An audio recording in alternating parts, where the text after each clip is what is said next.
और दिल्ली से बड़ी खबर, डिप्टी सीएम मनीष सिसोदिया को सीबीआई का समन। शराब घोटाले में मनीष सिसोदिया को तलब किया गया है। सीबीआई ने कल पूछताछ के लिए मनीष सिसोदिया को बुलाया है। लगातार शराब घोटाले की तलवार मनीष सिसोदिया पर लटकती हुई दिल्ली में एक के बाद एक मंत्रियों पर इस तरह के तमाम आरोप लगते हुए और अब मनीष सिसोदिया को सीबीआई का समन शराब घोटाला मामले में। शराब नीति में उलझते हुए मनीष सिसोदिया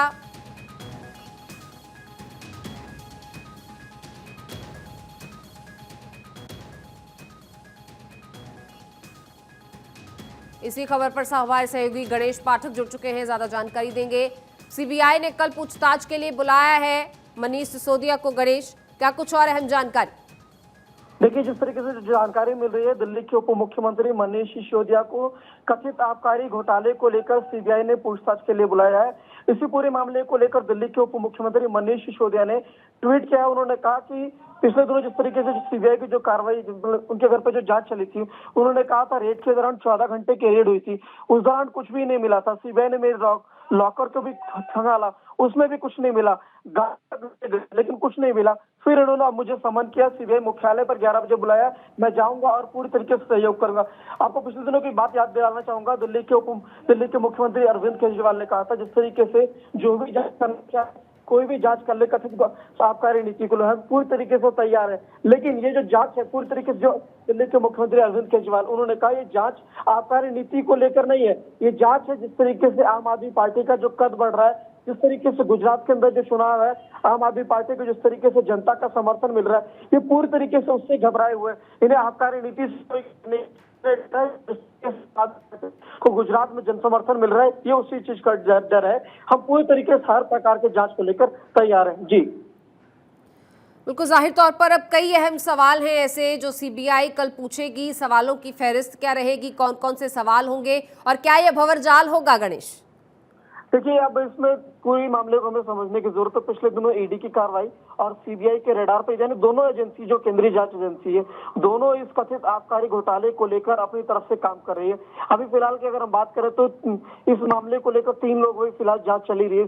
और जिस तरीके से जो सीबीआई ने अभी ने समन किया है कल 11 बजे को लेकर, पिछले दिनों अगर हम बात करें करीब 2 महीने पहले की बात, तो करीब 14 घंटे दिल्ली के उप मुख्यमंत्री मनीष सिसोदिया के घर पर सीबीआई की जांच हुई थी। उस जांच को लेकर उसके बाद उनके जो बैंक के लॉकर है, जो गाजियाबाद में इनका बैंक का लॉकर है, वहां तक भी खंगाला गया था। और देखने के बाद जो सामने आई थी, उसमें उप मुख्यमंत्री मनीष सिसोदिया, उन्होंने कहा कि जब जांच किया गया, मेरे लॉकर में कुछ भी नहीं मिला, मेरे गांव तक भी गए। तो हर प्रकार के जांच, हर प्रकार के सवाल से मैं तैयार हूँ। मैं किसी भी जांच से भाग नहीं रहा हूँ, मैं तो यहीं पर हूँ। जो पूछना है पूछ ले और पूछ के अपना, जिस तरीके से जांच जो चल रही है, उस जांच को जल्द खत्म करें। क्योंकि जिस तरीके से ये पूरी जांच की प्रक्रिया है, आम आदमी पार्टी का ये कहना है ये जांच नहीं है, ये जांच ये केवल हम जो आगे बढ़ रहे हैं पूरे देश के अंदर, दिल्ली के बाद पंजाब, अब पंजाब के बाद देश के अलग अलग हिस्सों में जिस तरीके से चुनाव हो रहा है और आम आदमी पार्टी की पूरे देश की जनता के अंदर लोकप्रियता बनी हुई है दोनों राज्यों में काम करने के बाद, ये उसी काम से घबराए हुए हैं कि जनता इन्हें किस तरीके से इनका मनोबल बढ़ा, जनता इन्हें आगे बढ़ा रही है, ये उनसे देखा नहीं जा रहा है। इसीलिए जांच कर रही है। ये हमारे हर काम पर सवाल उठा रहे हैं, चाहे आबकारी नीति का हो, चाहे शिक्षा का हो, हर प्रकार की ये सरकार के काम से डरे हुए हैं। जी, सीबीआई ने इस दौरान कई जगहों पर रेड की है, कई ठिकानों पर रेड की है और अब डिप्टी सीएम से ये पूछताछ होगी। लगातार सवालों के घेरे में बने हुए हैं मनीष सिसोदिया।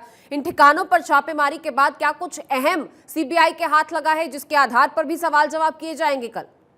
देखिए, पूरी तरीके से जो तथ्य हैं, हर एक प्रकार के कागजात से लेकर इनके जो डॉक्यूमेंट्स हैं, चाहे इलेक्ट्रॉनिक डॉक्यूमेंट है, सीबीआई हर एक डॉक्यूमेंट को खंगालेगी।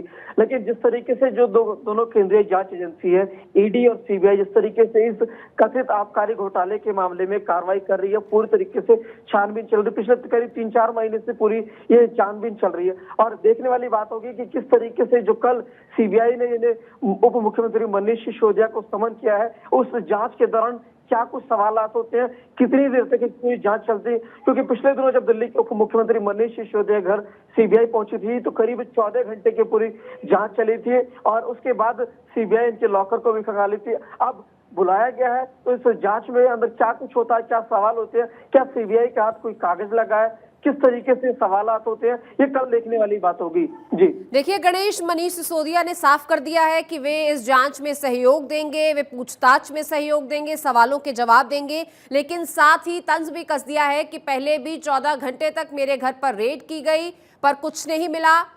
इससे क्या लगता है कि एक बार फिर से बड़े ही रिलैक्स्ड मोड में नजर आ रहे हैं मनीष सिसोदिया?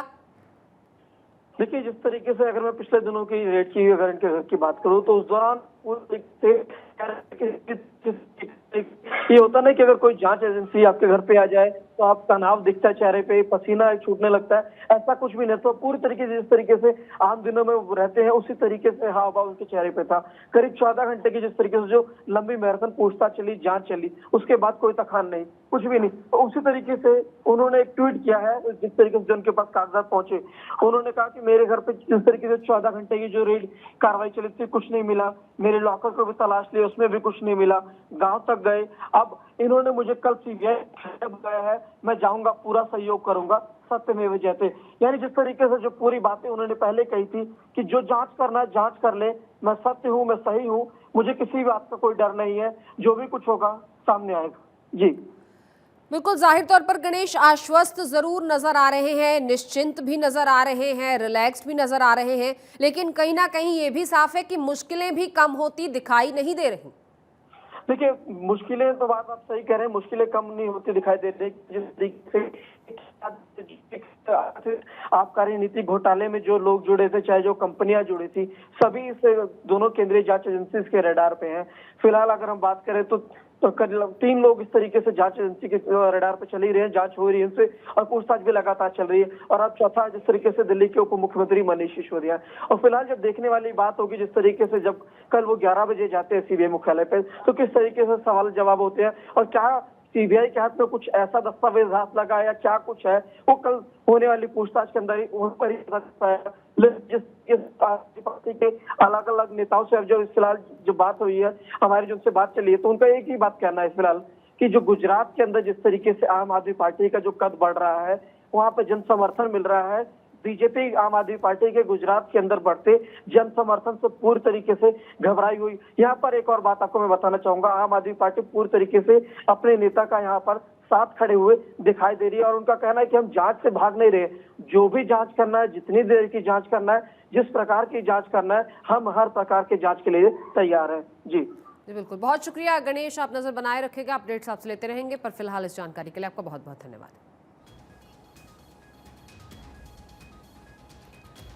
तो मनीष सिसोदिया की तरफ से भी इस पूछताछ को लेकर ट्वीट कर दिया गया है। उन्होंने कहा है कि इससे पहले भी मेरे घर पर रेड की गई थी, कुछ नहीं मिला था और इस बार भी जब मुझे पूछताछ के लिए कल 11 बजे बुलाया गया है, मैं पूरी तरह से सहयोग करूंगा और हर सवाल का जवाब दूंगा।